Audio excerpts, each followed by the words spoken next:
पास कम पैसे हैं वो चलेगा, लेकिन आपको डिपॉजिट नहीं करना है। तो ये डिपॉजिट करके आप लोग क्या करते हैं, आप लोग एम्बेसडर के मन में एक डाउट क्रिएट कर देते हैं कि इसने क्या किया है, फ्रॉड किया है, जबकि उसमें साफ साफ मेंशन है कि 3 मंथ्स का आपको बैंक स्टेटमेंट लगाना है, कोई डिपॉजिट नहीं होना चाहिए उसमें।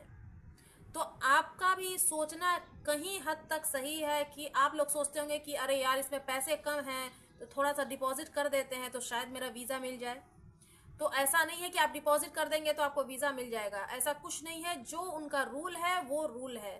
आपको रूल के अकॉर्डिंग ही आपको काम करना है, उससे आगे कोई भी काम आपको नहीं करना है। तो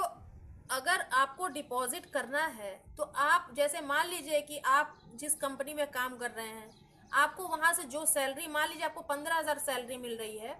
तो वो 15,000 का जो ट्रांजैक्शन आपकी कंपनी से आपके अकाउंट में हुआ वो 3 महीने का आपका दिख जाता है, वो तो वैसे भी शो हो जाता है। लेकिन अगर कहीं पीछे का ट्रांजैक्शन, क्योंकि वो लोग पूरा चेक करते हैं, अगर मान लीजिए पीछे का ट्रांजैक्शन जो है 15,000 का है और बीच का जो 3 महीने का ट्रांजैक्शन है उसमें 50,000 का है, किसी में 1 लाख रुपए का है, किसी में 2 लाख रुपए का है ऐसा ट्रांजैक्शन,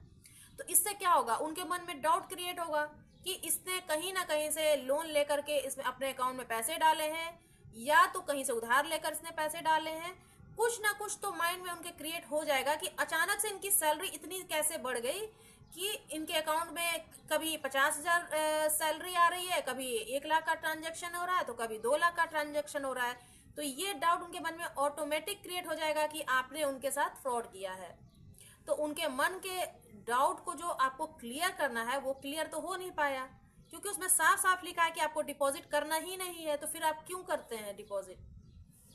हाँ, आप थोड़ा सा आप उसमें से निकाल सकते हैं या थोड़ा बहुत आप उसमें डाल सकते हैं, लेकिन अगर आप ये काम नहीं ही करेंगे